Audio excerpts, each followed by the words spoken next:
مرتبہ درود پاک پڑھے گا کل بروز قیامت میں اس سے مصافحہ کروں گا۔ آج دنیا میں کچھ لوگ بڑے اچھے لگتے ہیں اور ان سے ملنے کو جی بڑا چاہتا ہے، مشہور لوگوں سے ملنے کو جی چاہتا ہے، مگر بتاؤ قیامت کے دن کون سی ہستی ہوگی جس سے سب کو ملنے کا جی چاہے گا؟ نبی پاک کے سوا تو کوئی نہیں ہے نا۔ آقا ہی نے کام آنا ہے، انہوں نے ہی شفاعت کرنی ہے، انہوں نے ہی پیاسوں کو اپنے ہاتھوں سے جام کوثر پلانا ہے، انہوں نے ہی پل صراط سے پار لگانا ہے۔ اعلیٰ حضرت کہتے ہیں نا کہ مشکلیں بڑی ہیں مگر ہر جگہ سرور کائنات علیہ الصلوۃ والسلام نے کس طرح کام آنا ہے۔ فرماتے پیاس بڑی ہوگی مگر ٹھنڈا ٹھنڈا میٹھا میٹھا پیتے ہم ہیں پلاتے یہ ہیں۔ وہاں نامہ اعمال کھلیں گے اور ہم گناہ گاروں کے عیب بھی کھلیں گے، مگر رنگے بے رنگوں کا پردہ دامن ڈھک کے چھپاتے یہ پلڑے اعمال نامے تولے جائیں گے۔ ہمیں پتہ ہے ہمارے گناہ زیادہ ہیں مگر امید کیا ہے؟ اپنے کرم سے ہم حلقوں کا پلہ بھاری بناتے یہ۔ پل صراط سے گزرنا ہے واقعی بڑا مشکل ہے مگر سلم سلم کی دھارس سے پل سے پار چلاتے یہ ہیں۔ ماں بھی بھول جائے گی باپ بھی نہیں پہچانے گا مگر دلاسا یہ ہے کہ ماں جب اکلوتے کو چھوڑے آ آ کہہ کے بلاتے یہ ہیں۔ باپ جہاں بیٹے سے بھاگے لطف وہاں فرماتے یہ ہیں۔ کہاں کہاں نبی پاک قیامت کے دن کام آئیں گے، کرم فرمائیں گے۔ کتنا خوش نصیب ہوگا وہ شخص جس کی ملاقات نبی پاک سے روز قیامت ہو جائے۔ اب غور کیجئے اس دن کی ملاقات کا جو انٹری پاس ہے نا، اب ہزاروں لوگ ہوں اور ایک بندے سے ملنا چاہیں تو بڑا مشکل ہے، لیکن جہاں اربوں خربوں مسلمان اور غیر سارے لوگ ہوں گے نا قیامت کے دن، اربوں خربوں لوگ نبی پاک سے ملنا چاہیں گے تو کیسے مل سکیں گے؟ وہی مل سکے گا جو نبی پاک جسے اجازت دیں گے نا صلی اللہ تعالی علیہ وسلم۔ آقا فرماتے ہیں جس کا مضمون ہے جو مجھ پر روزانہ 50 مرتبہ درود پاک پڑھے گا بروز قیامت میں اس سے مصافحہ کروں گا۔ اب بھی فضول باتیں کریں، اب بھی ادھر ادھر کے گپ شپ میں گھنٹوں گزار دیں اور درود پاک نہ پڑھیں، یہ کتنی بڑی محرومی ہے۔ آئیے نیت کریں انشاءاللہ کہ روزانہ کثرت کے ساتھ درود پاک پڑھیں گے۔ آئیے مل کر بآواز بلند درود پاک پڑھ لیں۔ صلو علی الحبیب صلی اللہ تعالی علی محمد صلی اللہ علیہ وسلم۔ شادی میں محفل کرنا، نعت خوانی کرنا، قرآن خوانی کرنا بہت اچھی بات ہے، بڑا اچھا طریقہ ہے، لیکن اس کو فارمیلٹی نہ بنا دیا جائے کہ جناب ہمارے پہلے 4 فنکشن ہوتے تھے اب 5 ہوں گے۔ ایک جو ہے وہ نعت خوانی ہو جائے گی جس میں اللہ رسول کی باتیں ہو جائیں گی، باقی سارے وہ کام بھی ہوں گے جو اللہ کو ناراض کرنے والے ہیں۔ یہ نہیں کرنا چاہیے۔ آپ ذرا خود سوچیں شادی نعمت کتنی بڑی ہے، اور بیسیکلی شادی ہے کیا؟ شادی 2 نئے خاندان مل رہے ہیں، ایک نئی زندگی شروع ہو رہی ہے، ایک نئی بنیاد، ایک نئی عمارت بنائی جا رہی ہے۔ دنیا کا دستور ہے آپ کے علاقے میں کوئی عمارت بنے، سریا کمزور ڈال دیں، سیمنٹ بیکار ڈال دیں، کنکریٹ ڈالیں ہی نہ، بنیاد کمزور کر دیں، پھر عمارت بڑی اچھی بنا لیں، اس پہ پینٹ بھی اچھا کر دیں، کھڑکیاں بھی اچھی لگائیں، ٹائلیں بھی اچھی لگائیں، تو لوگ کیا کہیں گے؟ یہ بے وقوفی کر رہا ہے۔ پہلے بنیاد مضبوط کرتا پھر اوپر خرچہ کرتا، اور تھوڑے عرصے بعد وہ عمارت دھڑام سے گر جاتی ہے۔ ہم نے کئی شادیوں کے بعد گھر برباد ہوتے دیکھے ہیں، ہم نے کئی بچیوں کو واپس گھر آتے دیکھا ہے، ہم نے روزانہ لڑائی جھگڑے ہوتے گھروں میں دیکھے۔ لوگ آ کر بتاتے ہیں کہ بڑی دھوم دھام سے کروڑوں لاکھوں روپے خرچ کر کے شادی کی، مگر آج بچے اپنے گھر میں خوش نہیں ہیں، اولاد نہیں ہو رہی ہے، بڑی بڑی نا اتفاقی ہے۔ اپنے دل پر ہاتھ رکھیے، میں آپ سب سے پوچھتا ہوں، افسوس یہ ہے اتنی بڑی نعمت، اتنی بڑی خوشی، اس خوشی کا اندازہ اس سے پوچھئے کہ جس ماں باپ کے گھر میں بچیاں بیٹھی ہیں اور شادی نہیں ہو رہی ہے، جوان بیٹے ہیں مگر رشتے نہیں مل رہے، جیسے چاہیے ویسا رشتہ نہیں ہو رہا۔ یہ کتنی بڑی نعمت ہے، ان ماں باپ سے پوچھو، ان لڑکوں، ان بچوں اور بچیوں سے پوچھیں جو تمنا لیے بیٹھے شادی ہو مگر نہیں ہو رہی ہے۔ اس کا مطلب کیا ہوا کہ جس کی شادی ہو رہی ہے وہ بہت بڑا خوش نصیب ہے، جس گھر میں یہ شادی ہو رہی ہے وہ بڑے خوش نصیب ہے کہ اللہ نے اتنی بڑی نعمت دی۔ مگر عجب کہانی یہ ہے کہ وہ گھر جس میں سارا سال ڈانس نہیں ہوا تھا، جس میں پوری زندگی میں کبھی ناچ گانے، ڈھول تماشے، جوئے، بے حیائی کے کام نہیں ہوتے تھے، سارے گھر والے نمازی بھی ہوتے تھے، مگر ان کے گھر میں بھی وہ ہو رہا ہے کہ سر شرم سے جھک جاتا ہے۔ اور ان کو بندہ کہے کہ حضرت یہ کیا ہو رہا ہے، یہ آپ اپنے گھر میں کیا کر رہے ہیں، تو جواب یہ ملتا ہے کیا کریں، بچوں کی خوشی کے لیے کرنا پڑتا ہے۔ مجھے بتائیے نا، بچوں کی خوشی کے لیے کیا اللہ کو ناراض کیا جاتا ہے؟ ایک نیا خاندان آپ بنانے جا رہے ہیں اور اس کی بنیاد میں گناہ، حرام، اللہ کی ناراضی ڈالو گے تو کیا پھر آپ ایکسپیکٹ کریں گے؟ کیا ملے گا آپ کو؟ کیا رب کی رحمت نازل ہوگی؟ کیا گھر پہ خوشیاں آئیں گی؟ اصل میں ہم پتہ ہے غلطی کیا کر رہے ہیں، ہم چند رشتہ دار، چند دوستوں کو راضی کرنے کے لیے اپنا مستقبل برباد کر رہے ہوتے ہیں کہ یار یہ کیا کہیں گے، یہ رسم بھی نہیں کی، یہ والا فنکشن بھی نہیں کیا، اتنے پیسے والے لوگ ہیں پھر بھی یہ کام نہیں کیا۔ نہیں میرے بیٹھے اسلامی بھائیوں، پیسہ اللہ نے اس لیے نہیں دیا کہ اسی پیسے سے اللہ کو ناراض کیا جائے۔ میں ایک صاحب سے ملا، بڑے کمال کی شخصیت ہے، بہت پیسہ اللہ نے دیا ہے، کہتے ہیں میں جب بھی بچوں کی شادی کرتا ہوں نا، یہ الٹے سیدھے فنکشن پہ خرچ نہیں کرتا، پیسے بچاتا ہوں اور اپنے بچوں کی شادی کے ساتھ 12 غریب بچوں کی بھی شادیاں کرتا ہوں۔ کرو نا خرچ، اگر ایسے کرنا ہے تو ضروری ہے کہ پیسہ دکھانے کے لیے اتنا پیسہ لٹایا جائے کہ پورے گاؤں میں نام بھی تو ہونا چاہیے نا کہ ہمارے گاؤں کی سب سے بڑی شادی تھی، فلاں قسم کی گاڑیاں آئیں، فلاں کتنے قسم کے کھانے تھے۔ ٹھیک ہے ہر کام ناجائز نہیں ہوتا، لیکن مجھے بتائیے کتنے ناجائز کام کرتے ہیں؟ نہ کریں ایسا۔ میں تمام نوجوانوں کو یہ درس دیتا ہوں، آپ اسٹینڈ لیا کرو۔ آپ نے اپنی بیوی کے ساتھ، اپنی فیملی کے ساتھ وقت گزارنا ہے۔ آپ کہو کہ نہیں جناب میری شادی میں حرام نہیں ہوگا کیونکہ بعد میں پریشان میں نے ہونا ہے، اگر اللہ ہی ناراض ہو گیا تو میری اگلی نسلوں میں کیا ہوگا؟ ہم خود نوجوان اسٹینڈ لیں۔ ماں باپ بعض اوقات مجبور ہو جاتے ہیں کہ کیا کریں، جوان بیٹا مانتا نہیں ہے، بیٹی لڑتی ہے کہ مجھے یہ سارے کام کرنے ہیں۔ نہیں میرے بیٹھے اسلامی بھائیوں، یہ لاجیکلی بھی ٹھیک نہیں ہے۔ میں آپ سے سوال پوچھتا ہوں، آپ کو کوئی شخص آئے اور آپ کے گھر میں بڑا سا تحفہ دے کر جائے، یا آپ قرضے میں ہوں اور وہ کہے میں تمہارا قرضہ ادا کر دیتا ہوں، یا آپ کو نوکری چاہیے وہ آپ کو نوکری دلا دے، بتاؤ اس بندے کو ناراض کرو گے؟ یار اتنی مصیبت میں مجھے کام آیا، قرضہ دلا دیا، نوکری چاہیے تھی نوکری دلا دی، اتنا خوبصورت تحفہ مجھے دیا۔ دنیا میں جو ہمارے ساتھ احسان کرتا ہے ہم اس کو خوش کرتے ہیں، اور عجب کہانی یہ ہے کہ رب ہم پر اتنا بڑا احسان کرتا ہے اور ہم رب کو ناراض کرتے ہیں۔ یہ عقل میں بھی نہ آنے والی بات ہے۔ سچ بات یہ ہے کہ گھر میں اگر رب خوشی دینا، ہم صدقہ بڑھائیں، ہم سجدے بڑھائیں، ہم خیرات بڑھائیں، ہم دعائیں بڑھائیں کہ یا اللہ تیری رحمت سے تو نے یہ خوشی دی ہے، مالک اس میں اب برکت ڈال دینا، اے اللہ یہ خوشیاں باقی رکھنا، اے اللہ ان خوشیوں کو نظر نہ لگ جائے، اے اللہ زوال نعمت سے بچانا۔ ارے رب کی طرف سے عطا ہو تو ہمارے سجدے اور شکر بڑھنے چاہیے، مگر عجیب لوگ ہیں ہم کہ وہ عطائیں بڑھاتا ہے، ہم خطائیں بڑھاتے ہیں۔ وہ عطائیں بڑھاتا ہے، ہم اللہ کو ناراض کرنے والے کاموں میں لگ جاتے ہیں۔ تھوڑے پیسے ہوتے ہیں نا، کسی کے پاس غریب ہوتا ہے، تھوڑے گناہ ہوتے ہیں کیونکہ گناہ کرنے کے لیے پیسے ہی نہیں ہوتے، روز دعا کرتا ہے یا اللہ مالدار کر دے، پیسے والا کر دے، اور اللہ نے اگر مال میں برکت ڈال دی اب کیا کرتا ہے؟ اور گناہ کرتا ہے۔ اب تو مزہ آیا، اب تو پیسے آئے، اب ارمان پورے کروں گا، اس لیے دیے تھے رب نے پیسے۔ ارے اللہ نے پیسے دیے تو تم صدقے بڑھاتے نا، غریبوں کی مدد کرتے، سجدے بڑھاتے۔ خدا را میرا پہلا درس یہی ہے، جس خاندان میں شادی ہو رہی ہے، میں آپ کا بھائی ہوں، میں آپ کا بھلا چاہتا ہوں، آپ کی آگے کی زندگی میں بھی آپ خوشحال رہے یہ چاہتا ہوں، اور خوشحال وہی رہے گا جس سے رب راضی ہے۔ مجھے جواب دیجئے خوشیاں دینے والا کون ہے؟ جواب دو نا، کون خوشیاں دینے والا ہے؟ عزت دینے والا کون ہے؟ اولاد دینے والا کون ہے؟ برکت ڈالنے والا کون ہے؟ رزق میں فراوانی کرنے والا کون ہے؟ جب سب دینا اللہ نے ہے اور میں اللہ ہی کو ناراض کر رہا ہوں، کتنی بے وقوفی والی بات ہے۔ جس سے لینا ہے اسے ناراض کر رہے ہیں دوسروں کے لیے کہ ذرا خاندان میں نام بڑا ہو جائے، ذرا گاؤں میں ٹور بن جائے ہماری۔ نہ کیا کرو ایسا، جس سے رب راضی ہے اللہ اس سب کو راضی کر دے گا۔ آپ رب کو راضی کرنے کی فکر کیا کرو، ہمیشہ اپنی ہر خوشی میں بھی رب کو یاد کرو، اللہ کے حبیب کو یاد کرو۔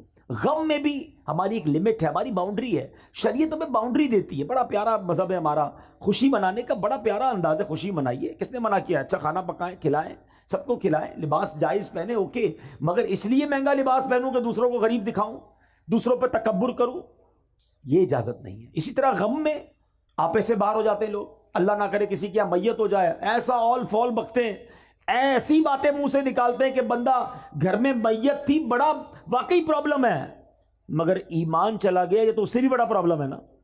ایمان سے بھی ہاتھ دھو بیٹھتے ہیں۔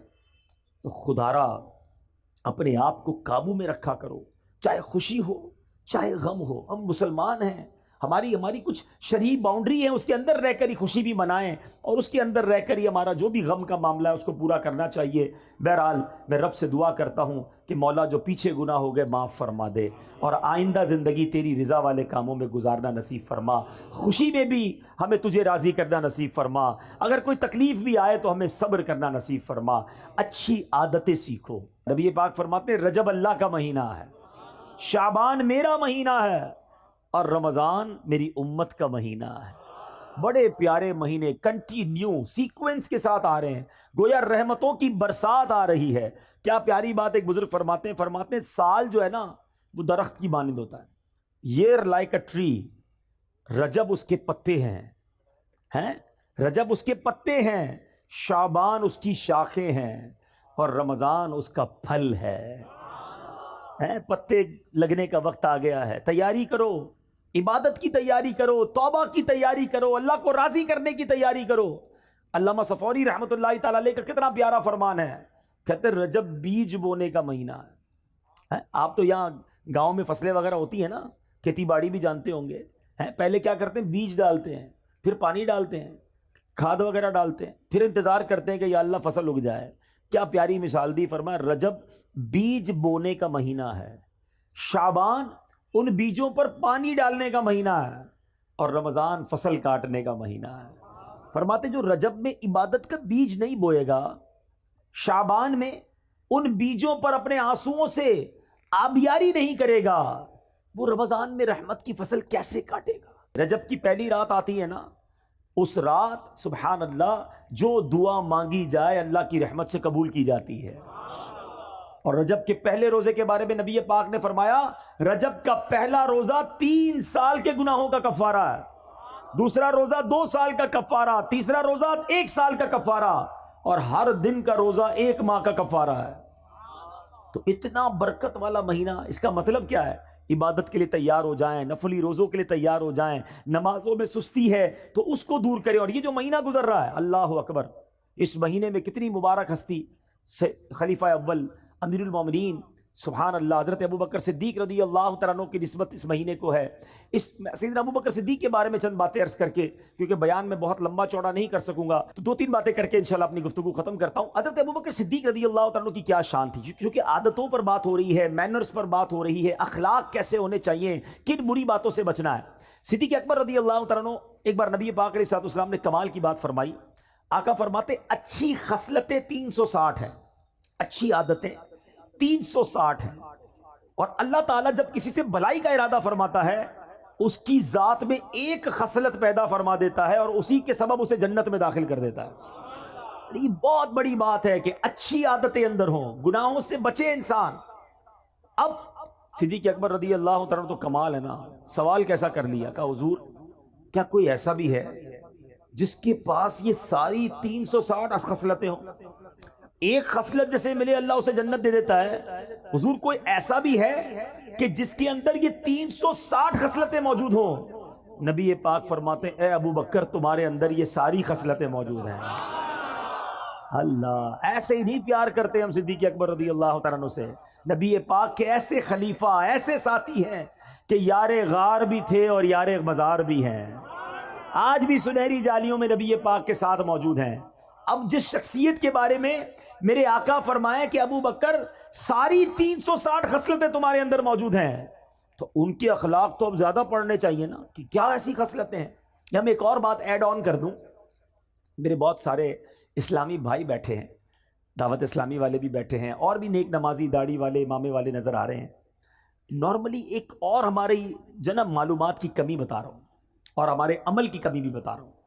آج کسی داڑھی امامے والے یا مذہبی حلیے والے سے کہو نا بھائی آپ سنتوں پر عمل کرتے ہیں، کہتا بالکل جناب میں سنتوں کا پیکر، چلتا پھرتا سنتوں کا پیکر. اچھا جناب ذرا سنتیں بتائیے کتنی ہیں؟ اب اس نے سنتیں بتانی ہیں. امامہ پہننا سنت ہے، داڑھی سنت ہے، تیل لگانا سنت ہے، کنگھا کرنا سنت ہے، سیدھے ہاتھ سے کھانا سنت ہے، بسم اللہ پڑھنا سنت ہے، سلام کرنا سنت ہے، مسکرانا سنت ہے، اور چپل سیدھے پاؤں پہ پہننا سنت ہے، کپڑا سیدھے ہاتھ سے پہننا سنت. اور بتائیے 10 12 15 اور بتائیے. That's it. ہمیں 15 17 20 سنتوں سے زیادہ سنتیں پتہ نہیں ہیں، اور ہم کہتے ہیں میں سنتوں کا پیکر ہوں۔ جناب علماء نے اپنی کتابوں میں 400 سے زیادہ نبی پاک کی سنتیں لکھی ہیں، اور اب سنو میں بتاتا ہوں چند سنتیں، میری جو پوائنٹ ہے اس کو سمجھیے گا۔ ہم نے نبی پاک کے سراپے کی سنتیں تو جو نظر آتی ہیں وہ تو چلیں اپنا لی، بڑی اچھی بات ہے، مگر سچ بولنا بھی سنت ہے، وعدے پورے کرنا بھی سنت ہے، قرض وقت پر لوٹانا بھی سنت ہے، پڑوسی کا خیال رکھنا بھی سنت ہے، بچوں پر شفقت کرنا بھی سنت ہے، بڑوں کا ادب کرنا بھی سنت ہے، اپنی ازواج اپنی فیملی کے ساتھ نرمی کا برتاؤ کرنا بھی سنت ہے، اپنے غلام اور اپنے خادموں کی غلطی پر معاف کرنا بھی سنت ہے، بدلہ نہ لے کر جانی دشمنوں کو معاف کرنا بھی سنت ہے، ارے غریب آئے جو آئے اسے عطا فرمانا، سخاوت کرنا بھی سنت ہے، اپنے پیٹ پر پتھر باندھ کر اپنے صحابہ کو روٹی کھلانا بھی سنت ہے۔ ان سنتوں پر کون عمل کرے گا؟ ہے داڑھی رکھ لی، امامہ پہن لیا اور کاروبار میں جھوٹ بولتے ہیں؟ یہ صرف سراپے کی سنتیں اپنا کر ہم سمجھ رہے ہیں ہم سنتوں کے پیکر ہو گئے۔ جس نے سنتیں سراپے کی سجائیں اس پر اب زیادہ ذمہ داری ہے کہ اب کردار کی سنتیں بھی اپنائے، ورنہ لوگ کہیں گے کہ دیکھو امامہ پہن کر داڑھی رکھ کر نمازیں بھی پڑھتا ہے اور یہ حرام کام کرتا ہے، سود کا کاروبار کرتا ہے، جھوٹ بولتا ہے، قرض واپس نہیں لوٹاتا ہے، گھر والے پریشان ہیں کہ بیوی پر ظلم کرتا ہے، ماں باپ کا ادب نہیں کرتا ہے، بچوں پر سختی کرتا ہے۔ کیا یہ نبی پاک کی سنتیں نہیں؟ تو خدا را اے میرے میٹھے اسلامی بھائیوں، ہاتھ جوڑ کر اپنے بیٹھے اس لیے سمجھا رہا ہوں کہ یقیناً داڑھی رکھنا سنت ہے، یقیناً امامہ پہننا سنت ہے، سنت کا لباس ہم نے اپنایا، اب لوگ ہم میں نبی پاک کی جھلک دیکھنا چاہتے ہیں، کردار مصطفیٰ کی برکتیں دیکھنا چاہتے ہیں۔ تو سنتیں بہت ساری ہیں، اور کردار کی سنتیں کون اپنائے گا؟ تو خدا را ضرور امامہ ہو، ضرور داڑھی ہو، ضرور نمازیں ہو، نماز کا نشان بھی ہو، مگر بات ہو تو سچ ہو، زبان سے انگارے نہ نکلیں، زبان سے تانے نہ نکلیں، زبان سے کانٹے نہ نکلیں کہ جو بات کرے اس کا دل چھلنی ہو جائے۔ ارے جو آپ سے بات کرے اس کو ایسے پھول ملے کہ دل مہک اٹھے، ہے پیسے دے تو وقت پر واپس ملے، اسے کاروبار کرے تو سچی چیز ملے، اپنا نقصان برداشت کر لینا، کیونکہ اب داڑھی رکھی ہے تو ذمہ داری زیادہ ہے کہ میری وجہ سے کسی اور کو نقصان نہ ہو۔ آستینے چڑھا کر سنتوں کا لباس پہن کر بات کرنے والے سے کون محبت کرے گا؟ اور میں سچ بتاؤں دل جلتا ہے کہ اس طرح کے کردار کے جس کے اندر کردار کی خامیاں ہوتی ہیں وہ پھر نبی پاک کی سنتوں کے خلاف لوگ بات کرتے ہیں، مذہبی لوگوں کے خلاف بات کرتے ہیں کہ دیکھو مذہبی لوگ ایسے ہوتے ہیں۔ آپ میرے اپنے ہیں اس لیے میں دل کی بات کر رہا ہوں۔ صدیق اکبر کے اس واقعے سے پتا چل رہا ہے کہ نبی پاک نے فرمایا 360 خصلتیں ہیں جو اچھی عادتیں ہیں، کہاں ہیں ہمارے اندر؟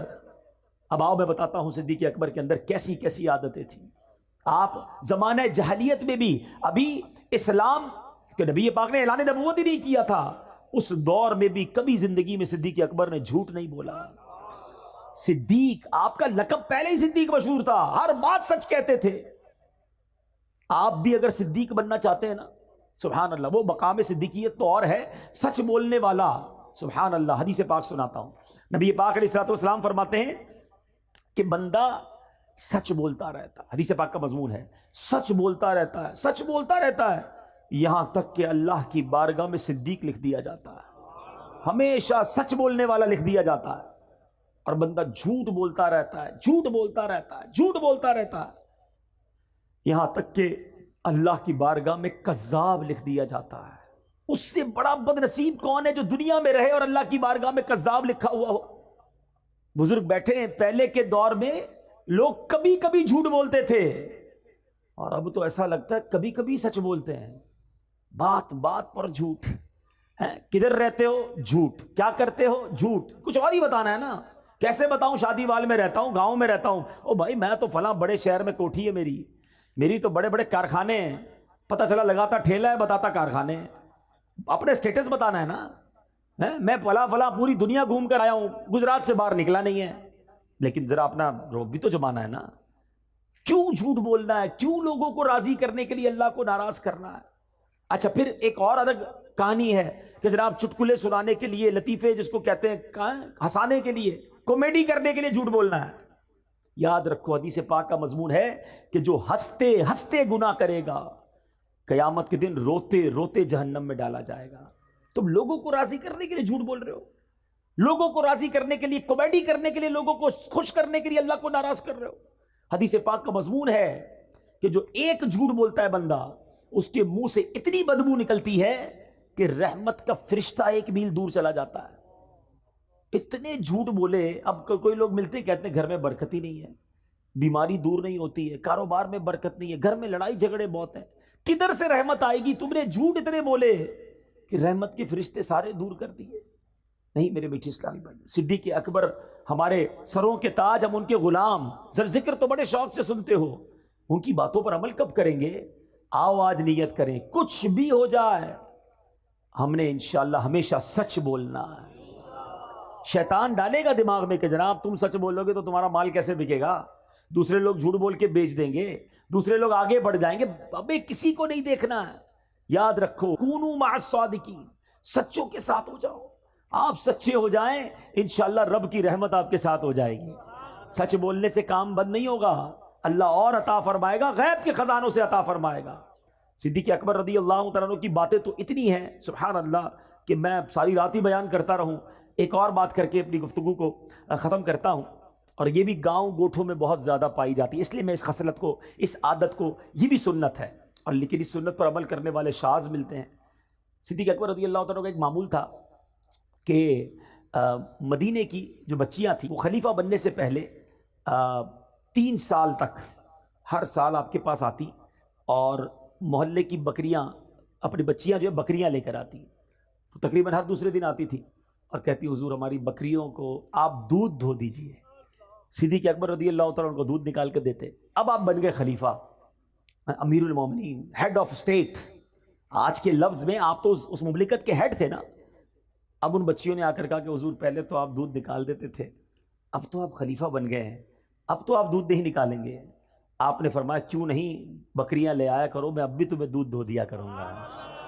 مدینے کی بچیاں بکریاں لاتی، صدیق اکبر رضی اللہ عنہ خلیفہ بن چکے تھے، پھر بھی ان بچیوں کا دودھ دھویا کرتے تھے۔ حضرت عمر فاروق کے بارے میں آتا ہے، یہ کیسے لوگ تھے؟ کہتے کہ میں ایک بوڑھی عورت کے گھر پر بیچاری پریشان تھی تو کبھی کبھی جا کر اس کے گھر کے کام کاج کر دیا کرتا، صفائی کر دیا کرتا، چیزوں کو ٹھیک کر دیا کرتا۔ ایک بار گیا تو بوڑھی عورت نے کہا کہ پہلے ہی سارا کام ہو گیا ہے، گھر صاف ستھرا تھا، ایوری تھنگ مینج۔ کہ کون آیا تھا؟ کہ پتہ نہیں کون آیا تھا، کوئی آیا تھا اور آ کے کر کے چلا گیا۔ اچھا، دوسرے دن گئے پھر گھر کا کام پہلے ہو گیا، تیسرے دن گئے پھر گھر کا کام حضرت عمر سے پہلے ہو گیا، عمر فاروق رضی اللہ عنہ سے پہلے۔ کہتے کون ہے جو مجھ سے پہلے آ کر گھر کے سارے کام کر جاتا ہے؟ اب ایک رات حضرت عمر فاروق کہتے ہیں میں دن میں آ کر چھپ جاؤں گا۔ اب آ کر شام کو چھپ گئے، دیکھا کہ خلیفۃ المسلمین امیر المومنین حضرت ابو بکر صدیق تشریف لائے۔ اس بوڑھی عورت کے گھر میں جھاڑو لگایا، اس کے کپڑے اور اس کے سارے کام کاج ٹھیک کیے اور اس کے بعد تشریف لے گئے۔ کیا سیکھنے کو ملا؟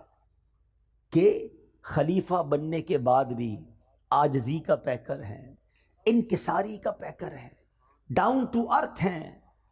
اور آج ہمارا کیا حال ہے؟ تھوڑے پیسے مل جائیں، تھوڑی نمبرداری مل جائے، کسی ملک کا ویزا لگ جائے، او ہو پھر تو ہمارا اسٹائل ہی الگ ہے نا۔ پہلے محلے میں کوئی جانتا نہیں تھا، آج تھوڑا نام پاکستان میں مشہور ہو جائے پھر تو انداز ہی بدل جاتا ہے۔ بندہ مالدار ہو کر آج کل یہ ہو گیا غریب رشتہ دار کو پہچاننا چھوڑ دیتے ہیں کہ میں کیسے بتاؤں یہ میرا چاچا ہے، یہ بیچارہ پگڑ باندھے والا، یہ دیہاتی آدمی، میں کسی کو کہوں گا میرا ابا ہے، میرا چاچا ہے تو لوگ مذاق اڑائیں گے۔ استغفر اللہ، یہ سیکھا ہم نے، یہ اسلام کی تعلیمات ہے۔ یقین کرو میرے بیچ اسلامی بھائیوں، تکبر ایسا گناہ ہے، اللہ کو اتنا ناپسند ہے کہ روایتوں کا مضمون ہے کہ متکبر کو قیامت کے دن چوٹیوں کی شکل میں لایا جائے گا اور لوگ مسل مسل کر اس کے اوپر سے گزر رہے ہوں گے۔ تکبر ہی تو کیا تھا شیطان نے۔ حضرت آدم علیہ السلام کے سامنے دیکھ کر کیا کہا تھا؟ انا خیر من، میں اس سے بہتر ہوں، اے اللہ تو نے اس کو مٹی سے بنایا، مجھے آگ سے بنایا ہے۔ ایک تکبر کیا اور اللہ کی بارگاہ سے مردود قرار دے دیا گیا۔ آج یہاں روز تکبر کرتے لوگ، کہتے یہ گاؤں کے لوگ ہیں، یہ غریب لوگ ہیں، میں پیسے والا، میں وڈیرا، میں چودھری، میں نمبردار، میرے پاس بڑی گاڑیاں، میری بڑی کوٹھی، میرے ملازم ہیں۔ ٹھیک ہے پہلے زمانے میں میں بھی غریب تھا، ان کے ساتھ چارپائی پہ بیٹھ کر چائے پی لیتا تھا، اب میرا سٹیٹس نہیں ہے۔ خلیفۃ المسلمین ہے اور بچیوں کی بکریوں کا دودھ دھو رہے ہیں۔ اگر عروج پانا ہے نا اللہ کی بارگاہ میں تو یاد رکھنا کہ دانا خاک میں مل کر گلے گلزار ہوتا ہے۔ کبھی تکبر نہ کرنا، کیونکہ اللہ تبارک و تعالیٰ جب چاہے تمہارا یہ مال واپس لے لے گا، جب چاہے یہ عزت واپس لے سکتا ہے. ان اللہ علی کل شیء قدیر وتعز من تشاء وتذل من تشاء. وہ جسے چاہے عزت دے، جسے چاہے ذلیل فرمائے. تو میرے میٹھے اسلامی بھائیو، سیکھو کہ ہم نے کبھی تکبر نہیں کرنا ہے. اگر مال دیا اللہ نے دیا ہے، ہمیں اور جھک جانا ہے. کہتے نا وہ درخت جھکا ہوا ہوتا ہے جس میں پھل لگے ہوئے ہوتے ہیں. تو جھک کر رہیے، عاجزی کا پیکر رہیے. سیکھیے اپنے بزرگوں سے، اپنے اسلاف سے کہ وہ کتنا بھی بڑا مرتبہ ہو جاتا تھا وہ عاجزی کا پیکر رہتے تھے. آج ہاتھ ملانا پسند نہیں کرتے. ایک اور بات بتا دوں، یہ جو غریب رشتہ دار ہیں نا، جی ہاں، رشتہ دار ہماری اصل ہیں، کبھی انہیں مت بھولنا. ان کا بڑا مرتبہ ہے. عام مسلمان کو صدقہ دو تو ایک ثواب ہے. احادیث کا مضمون ہے اگر کوئی اپنے رشتہ دار کو صدقہ دے اس کو ڈبل ثواب ملتا ہے. ایک صدقے کا ثواب، ایک رشتہ داری نبھانے کا ثواب.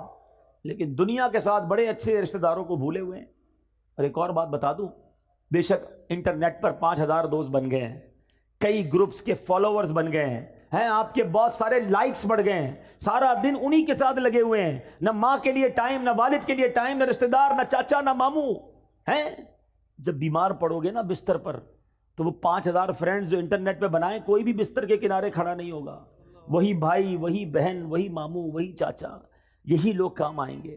مرنے کے بعد بھی انہوں نے ہی ہمیں یاد کرنا ہے. خدا را ان کی قدر کرو اور کبھی ان کا دل نہ توڑو.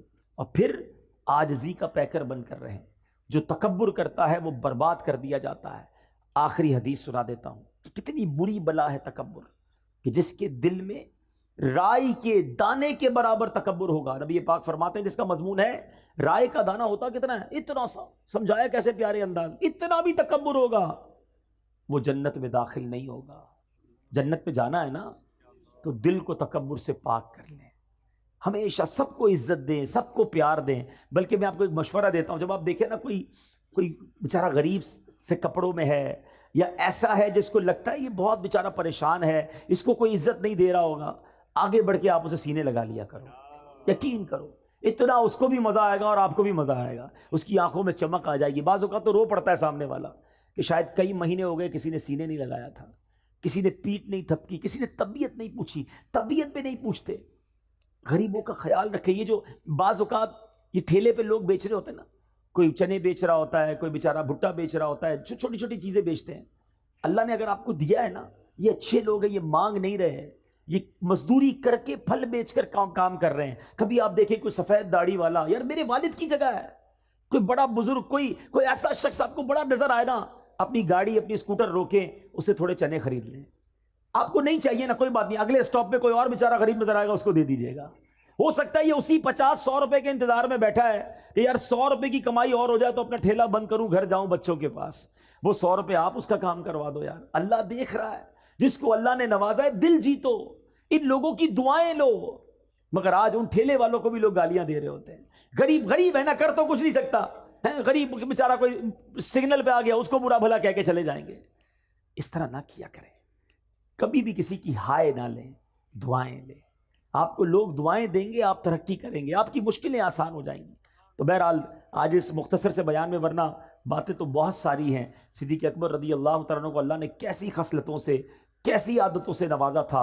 اور سب سے بڑی عادت، سب سے بڑی خصلت، بلکہ آپ کی زندگی کا اگر میں کہوں سینٹرل پوائنٹ کیا تھا، وہ نبی پاک پر ایسے فدا تھے، ایسے عاشق تھے. اگر سیکھنا ہو عشق رسول کسے کہتے ہیں، نبی پاک پر اپنا سب کچھ فدا کیسے کرتے ہیں، تو وہ صدیق اکبر رضی اللہ تعالیٰ عنہ سے سیکھنے کو ملتا ہے. اللہ ان کے صدقے ہمیں بھی عاشق رسول بنا دے. نبی پاک پر اپنا تن من دھن سب قربان کرنے کا جذبہ عطا فرمائے. الحمدللہ دعوت اسلامی کے مدنی ماحول میں ایسی پیاری باتیں سیکھی اور سکھائی جاتی ہیں. آپ بھی اس مدنی ماحول سے وابستہ رہیے، اجتماعات میں آتے رہیے، مدنی قافلوں میں سفر کیجئے. انشاءاللہ ہمارے اندر بھی عاجزی آ جائے گی، ہم بھی سچے ہو جائیں گے، ہم بھی کردار کی سنتوں پر عمل کرنے والے بن جائیں گے. آمین بجاہ النبی الامین صلی اللہ تعالیٰ علیہ وسلم. میرے اعمال کی اصلاح کرم سے